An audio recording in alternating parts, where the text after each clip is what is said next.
नमस्कार प्रेक्षकांनो, आजच्या भागामध्ये आपण बघूया. इथे वसू खूपच जास्त चिडलेली असते ईश्वरीवरती. ती आता ईश्वरीला म्हणत असते की मी तुला शेवटची वॉर्निंग देते की तू निमूटपणे मान खाली घालून ऑफिसला जायचं आणि मान खाली घालूनच ऑफिसमधून वेळेवरती घरी यायचं. कळलं तुला? मला आता अजिबातच उशीर झालेला चालणार नाहीये, कळलं का तुला? तेव्हा इकडे आता ईश्वरी खूपच जास्त शांत उभी राहून तिचं सगळं म्हणणं ऐकून घेते. वसू गेल्यानंतर ईश्वरी म्हणत असते की आत्याचा कधी पारा चढेल काही सांगता येत नाही, कधी चिडेल ना काही सांगता येत नाही, खरं सांगते. तेव्हा नमू म्हणत असते की इशू जाऊ दे ना, तू नको आत्याच्या बोलण्याकडे लक्ष देऊ. तू एक काम कर, तू फ्रेश हो, मी तुझ्यासाठी मस्त चहा बनवते. तेव्हा इशू म्हणत असते की ठीक आहे ताई, तू माझ्यासाठी चहा बनव. त्यानंतरला ईश्वरी तिने घातलेलं ब्लेझर बघते. ते ब्लेझर असतं अर्णवचं. ज्या वेळेला इथे इशूला त्या ब्लेझरची गरज असते तेव्हा अर्णव आपलं स्वतःचं ब्लेझर काढून लावण्यासमोर तिला घालायला देतो. तेव्हा इकडे ईश्वरीला फारच जास्त आश्चर्य वाटतं. तेव्हा ईश्वरी म्हणत असते की अर्णव सरांनी त्यांचं ब्लेझर काढून मला घालायला दिलं, म्हणजे खरंच इतके चांगले आहेत का ते? माझा तर या गोष्टीवरती विश्वासच बसत नाही आहे की ते इतके चांगले असू शकतात. कारण इशूला खूपच जास्त आश्चर्य याच गोष्टीचं वाटलेलं असतं की त्यांनी स्वतःचं ब्लेझर इशूला घालायला दिलं. त्यानंतर प्रेक्षकांनो, आकाश तर एका वेगळ्याच दुनियेमध्ये असतो. कारण त्याने जेव्हापासून नमूला बघितलेलं असतं तो तिच्या जणू काही प्रेमातच पडलेला असतो. नम्रताचा तो साधा भोळा स्वभाव, तिची साधी राहणीमानी, म्हाताऱ्या माणसांना तिची मदत करत असते, त्यांची केअर करत असते, या सगळ्याच गोष्टी आकाशला खूपच जास्त आवडलेल्या असतात आणि तो पूर्णपणे नम्रतांच्या आठवणींमध्ये रमून गेलेला असतो. आणि त्याने तिच्यासाठी एक साडीसुद्धा घेतलेली असते. ही तीच साडी आहे जी नम्रताला मार्केटमध्ये आवडलेली असते, पण तिची किंमत जास्त असल्यामुळे तिला ती खरेदी करता येत नाही. आणि त्यावेळेला आकाश त्याच ठिकाणी उभा असतो आणि तो बघत असतो की नम्रताला ती साडी खूपच जास्त आवडली आणि त्याने ती स्वतः तिच्यासाठी खरेदी केलेली असते. तर या सगळ्या आठवणींमध्ये तो रमलेला असतो आणि हसत असतो. तेव्हाच तिथे अर्णव येतो आणि म्हणत असतो की आकाश, काय चाललंय? तू एकटाच का हसतोय? तेव्हा इथे आकाश म्हणतो, नाही दादा, काही नाही. आणि तो इथे अर्णवला काहीसुद्धा सांगत नाही. तेव्हा आकाश म्हणतो, काही नाही ना, मग ठीक आहे. आणि तो जाऊन आपल्या जागेवरती बसतो. तेव्हा इकडे आकाश म्हणत असतो की कॉंग्रॅच्युलेट दादा, या वेळेला सुद्धा या वर्षीचं सगळ्यात मोठं कॉन्ट्रॅक्ट हे आपल्या कंपनीला मिळाले, ज्यासाठी तू इतके प्रयत्न करत होतास. तेव्हा अर्णव म्हणत असतो की आकाश, अरे आपला फोकस जर क्लिअर असेल ना, तर कुठलंही यश आपल्याजवळ येण्यापासून कोणी थांबवू शकत नाही, असं अर्णव त्याला म्हणत असतो. त्यानंतरला ईश्वरी खूप साऱ्या जिलेब्या बनवत असते. तेव्हा नमू म्हणत असते की इशू, अगं हे काय सगळं? आता पुन्हा तू हव्या तेवढ्या जिलेबी बनवणार आहेस का? जेव्हा जेव्हा तुला राग येतो ना, तेव्हा तेव्हा खूप साऱ्या जिलेबी तू बनवत राहतेस, मला माहिती आहे ना. तेव्हा इकडे नमू म्हणत असते की बास झालं ना, आता कुणाचा राग आलाय तुला म्हणून एवढ्या जिलेबी करतेस? तेव्हा इशू म्हणते, नमूताई, तुला माहिती आहे ना, मला राग आल्यानंतर मी खूप साऱ्या जिलेबा बनवते आणि खातेसुद्धा. त्याच्यामुळे तू मला थांबवू नकोस, नाहीतर तोपर्यंत माझा राग काही जाणार नाही आहे. तेव्हा इशूचं आणि नमूचं बोलणं हे राकेश ऐकत असतो आणि तो म्हणत असतो की याचा अर्थ इथे ईश्वरीला राग आलाय, पण नेमका कुणाचा? मला असं वाटतंय की शलाकाने हिला सगळं काही सांगितलं असेल का? म्हणजे माझ्याबद्दल आणि तिच्याबद्दल ईश्वरीला सगळं काही कळलं असेल का? असं तो मनामध्ये विचार करत असतो. त्यानंतर प्रेक्षकांनो, इकडे आता इशूने खूपच साऱ्या जिलेब्या बनवलेल्या असतात. तेव्हा नमू म्हणत असते की इशू, अगं एवढ्या जिलेब्या बनवतेस, तू खरंच खाणार आहेस का? एवढा कुणाचा राग आलाय तुला ते तरी सांग. तेव्हा इशू म्हणत असते की ताई, आमच्या ऑफिसमध्ये आहे ना, त्या लावण्या मॅडम आहेत, त्यांची आणि माझी काय दुश्मनी आहे मला खरंच कळत नाही. त्या सारखा माझा राग करत असतात गं, मला घालून पाडून बोलत असतात, माझा अपमान करत असतात. त्यांना माझा एवढा राग का येतो मलाच कळत नाही आहे. तेव्हा इकडे इशू म्हणत असते, अगं जाऊ दे ना, तू नको तिच्याकडे लक्ष देऊ. आणि इशू, मला तू सांग गं, तुला हे काम करणं खूपच जास्त कठीण जाते का? म्हणजे माझ्यामुळे तुला हे सगळं सहन करावं लागतंय ना? तेव्हा इकडे इशू म्हणत असते, नाही गं ताई, या सगळ्यामध्ये तुझी काय चुकी आहे? तेव्हा इकडे नमू म्हणत असते की माझीच चुकी आहे. म्हणजे ना मी त्या चुकीच्या मुलाला निवडलं असतं, ना त्याच्याबरोबर माझं ठरलेलं लग्न मोडलं असतं आणि नाही आपल्याला इंदौर सोडून इथे यावं लागलं असतं आणि तुझी इच्छा नसताना तुला त्या ठिकाणी नोकरीसुद्धा करावी लागली नसती, बरोबर ना? म्हणजे हे सगळं माझ्यामुळेच घडतं आहे. म्हणजे बघ ना, आपण जर चुकीच्या व्यक्तीवरती प्रेम केलं तर आपल्या वाट्याला दुःखच येतं, हे मला या गोष्टीवरून कळलेलं आहे. तेव्हा आपली निवड नाही चुकली पाहिजे. तेव्हा त्यांचं बोलणं आता राकेश ऐकत असतो आणि तो म्हणतो की कळतच नाही आहे की नेमका ईश्वरीला राग तरी कसला आला आहे. त्याचबरोबर इथे आकाश विचारत असतो अर्णवला की दादा, तुला एक प्रश्न विचारू का? म्हणजे प्लीज तू राग नको मानू हां, पण मला तुझ्याबरोबर काहीतरी शेअर करायचं आहे. आणि आकाश अर्णवला विचारत असतो की दादा, तुझ्याबरोबर असं कधी झालं आहे का? म्हणजे एखादी मुलगी तुला पहिल्या नजरेमध्येच आवडली आहे आणि मग तिच्यापेक्षा तुला दुसरं काही चांगलं वाटतच नाही आणि ती मुलगी सतत तुला आठवत असते आणि तिच्याच आठवणींमध्ये रमून जाणं, हे कधी तुझ्याबरोबर घडलं आहे का? तेव्हा अर्णव म्हणतो की अजिबात नाही आणि या गोष्टी माझ्या आसपास मला अजिबात नको आहेत. ह्या मला माझ्या फोकसपासून दूर करू शकतात. तेव्हा अर्णव म्हणतो आणि तू सुद्धा या गोष्टींपासून जरा लांबच राहा. त्यानंतरला अर्णव सरळ तिथून निघून जातो. त्याचबरोबर इथे ईश्वरी जिलेबी बनवता बनवता थांबते आणि म्हणत असते, नमुताई, या सगळ्यामध्ये तुझी काही चुकी नाही आहे. तू काही चुकीचं केलेलं नाही आहेस. तुला कळतंय का? अगं, मला जॉब तर करायचं आहे ना, आणि जॉब करणं हे तर मला आवडतं आहे. फक्त तिथे जी माणसं आहेत ना, ती खूपच जास्त वाईट आहेत. आणि हे बघ ताई, तू प्रेम केलंस ही काही चुकीची गोष्ट नाही आहे. तू एका चांगल्या व्यक्तीवरती प्रेम केलंस असं तुला वाटलं. तुझ्या भावना तर बरोबरच होत्या ना. तो माणूस चुकीचा होता, याच्यामध्ये तुझी काय चुकी? त्याच्यामुळे एकदा आपल्याबरोबर वाईट झालं म्हणून प्रेम ही भावनाच चुकीची आहे असा विचार करायचा नाही. तुझ्या आयुष्यातसुद्धा एखादा चांगला हँडसम आणि तुझ्यावरती खूप जास्त प्रेम करणारा मुलगा लवकरच येईल, काही नाही बघच तू. त्यानंतरला इथे राकेश आता खूपच जास्त घाबरलेला असतो. कारण इशू म्हणत असते, अगं ताई, तुला माहिती आहे का, आज मला एक बाई मिळाली होती रस्त्यामध्ये. अगं, तिने मला तिची संपूर्ण स्टोरी सांगितली. तेव्हा इकडे राकेश घाबरतो. त्याला असं वाटतं की आता माझ्याबद्दल सगळं काही सांगितलं की काय. तेव्हा इकडे इशू म्हणते, अगं ऐक ना ताई, ती बाई मला म्हणत होती की तिच्याबरोबर जे काही घडलं आहे ना, ते खूपच जास्त चुकीचं आहे. तिचा नवरा आहे ना. तेव्हा इकडे आता वसू आत्या आवाज देते आणि म्हणते, काय झालं, झालं का नाही तुमच्या मुलींचं? तेव्हा इकडे नमू म्हणत असते की आपण या विषयावरती आता नंतर बोलू, नाहीतर आत्या आपल्याला ओरडेल. त्यामुळे इथे इशू ऑफिसला जायला निघालेली असते आणि ती गरमागरम चहा उभ्यानेच घेत असते. तेव्हा इकडे नमू म्हणत असते, अगं इशू, चहा बसून तरी पी ना, आणि हे घे तुझा डबा घे. तेव्हा इकडे इशू म्हणत असते, नाही नाही ताई, माझ्याकडे आता वेळ अजिबात नाही आहे. मला आता लवकरात लवकर निघायचं आहे, कारण मला ऑफिसला जायला उशीर होतोय. तेव्हा इकडे आता इशू जात असताना लगेचच आत्या म्हणत असते, वसू आत्या, इशू काय सांगितलंय ते लक्षात आहे ना? हे बघ, तुला काही झालं तर मी दादा वहिनींना काय उत्तर देऊ? जरी सख्खी नसलीस ना, तरी नमू एवढंच तुझ्यावरती ते प्रेम करतात. तुला माहिती आहे ना, तुला काही झालं तर त्या दोघांना खूपच जास्त त्रास होईल. तेव्हा सांगितलंय ते सगळं लक्षात ठेवायचं. तेव्हा नमू म्हणते की इशू आता सगळं लक्षात ठेवेल आत्या. ठेवशील ना इशू? तेव्हा इशू म्हणते की हो आत्या, तू जे काही सांगितलंयस ना, सगळं माझ्या लक्षात आहे. बरं, आता मी जाऊ का? मला उशीर होतोय. तेव्हा ती गेल्यानंतर वसू आत्या म्हणत असते की या मुलीचं कसं होणार आहे काय माहिती. ही येईपर्यंत माझ्या डोक्याला नेहमी त्रासच असणार आहे. त्यानंतरला इशू इथे रिक्षा बघत असते, पण पहिली रिक्षा तिला काही थांबत नाही. तेवढ्यातच तिथे राकेश येतो. राकेश म्हणत असतो की ईश्वरीजी. तेव्हा ईश्वरीजी म्हणते की राकेशजी, मला तुमच्याशी काही बोलायचंच नाही आहे. तेव्हा राकेश घाबरतो आणि म्हणतो, का काय झालं?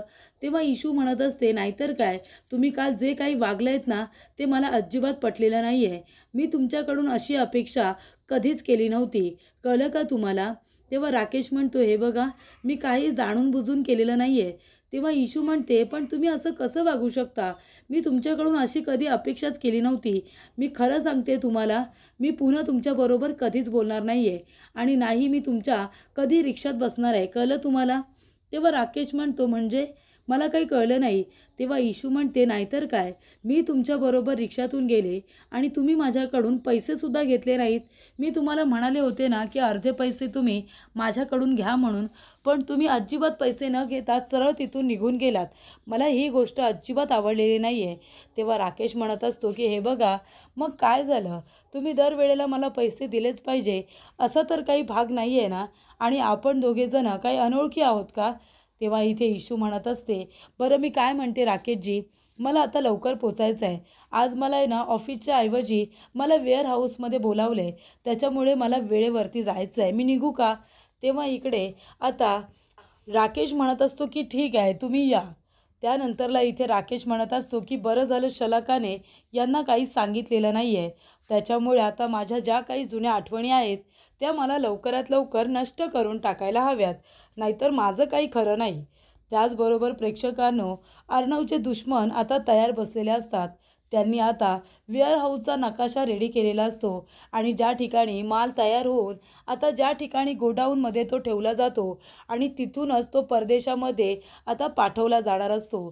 त्याच्यामुळे सगळा माल रेडी झाल्यानंतर तो परदेशामध्ये जाण्याच्या आधीच त्याला आता आग लावण्यात येणार असते.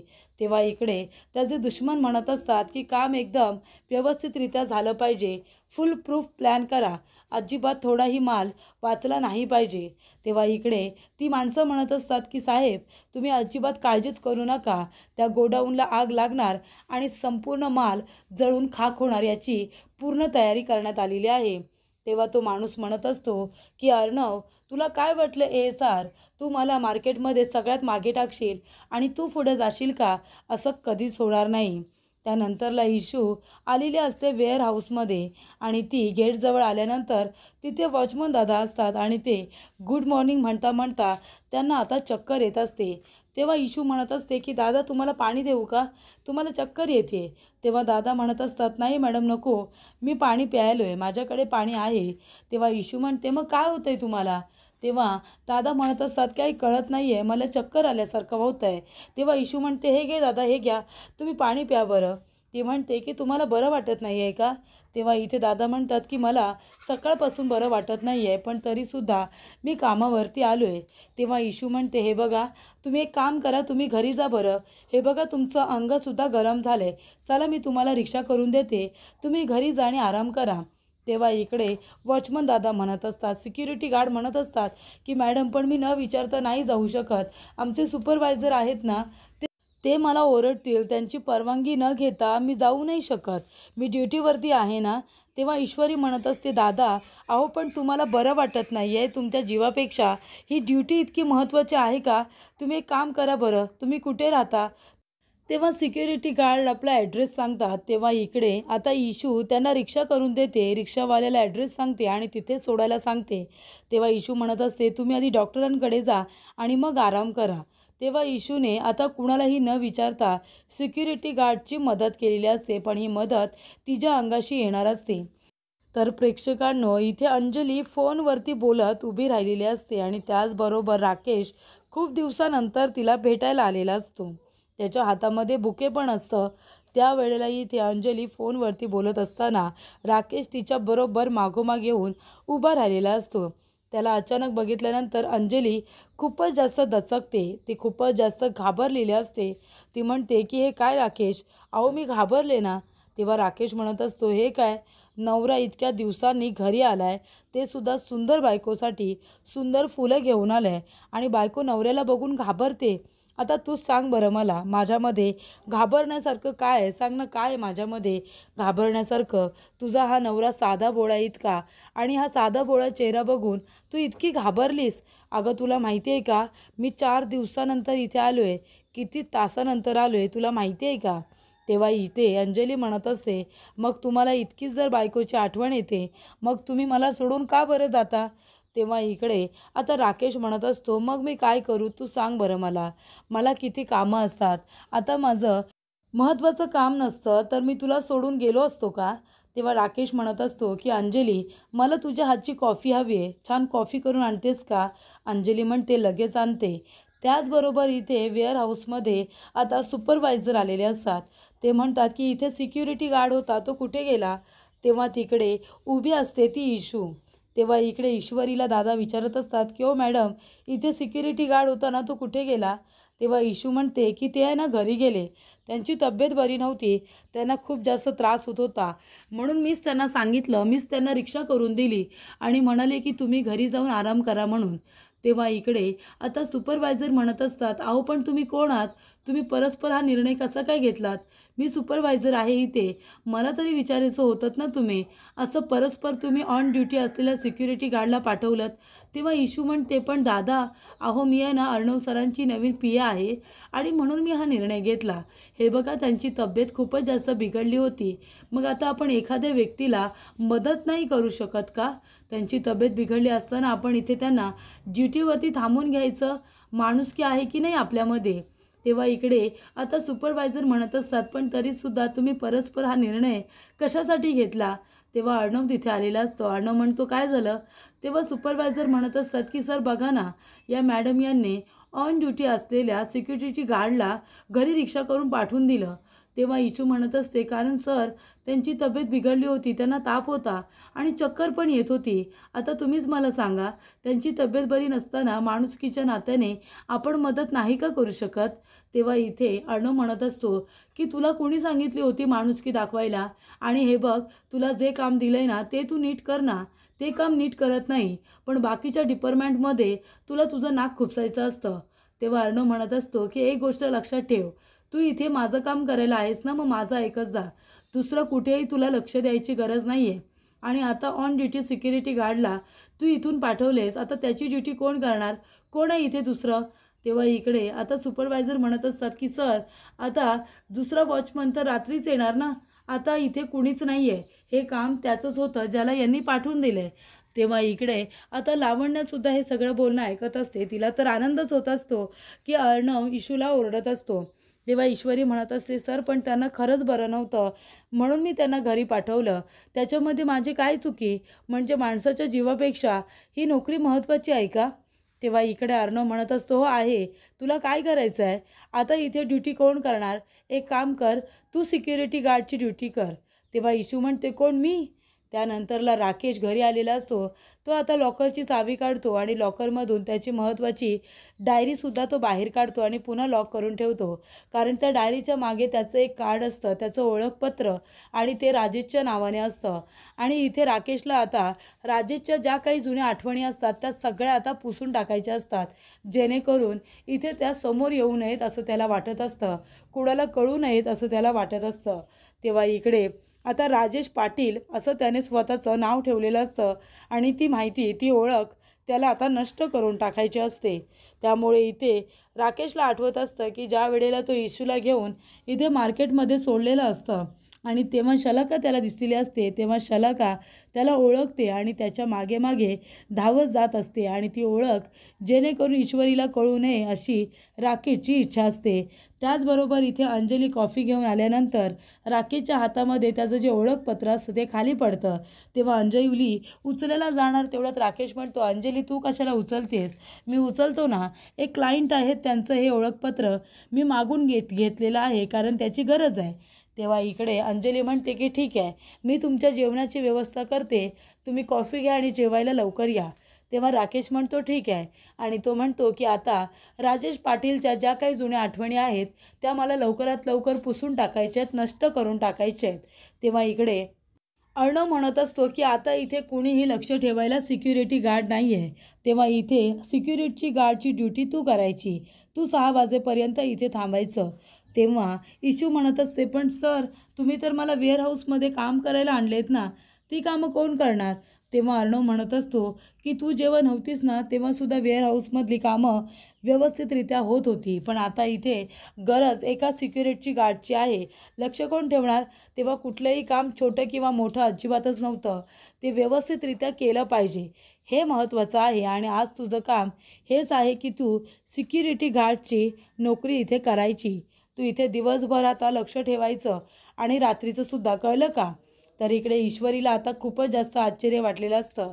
तर पुढील भागामध्ये आपण बघूया, इथे आता सिक्युरिटी गार्ड म्हणून ईश्वरी उभी असते आणि तेवढ्यातच इथे आगसुद्धा लागते आग बघितल्यानंतर धावत पळत ईश्वरी तिथे जाते, पण आग बघितल्यानंतर ती इतकी घाबरते की ती लपून बसते. तेव्हा इकडे आता CCTV कॅमेऱ्यामध्ये घरी बसूनसुद्धा अर्णव हे सगळं काही बघत असतो आणि त्याला कळतं की आग लागले आणि ईश्वरी तिथे पूर्णपणे फसत चाललेली आहे. तेव्हा इकडे अर्णव धावत पळत त्या ठिकाणी येतो आणि सगळ्यात महत्त्वाचं म्हणजे तो ईश्वरीचा आल्या जीव वाचवतो. त्यामुळे ईश्वरीला आता अर्णव तिथे आल्यानंतर खूपच धीर येतो.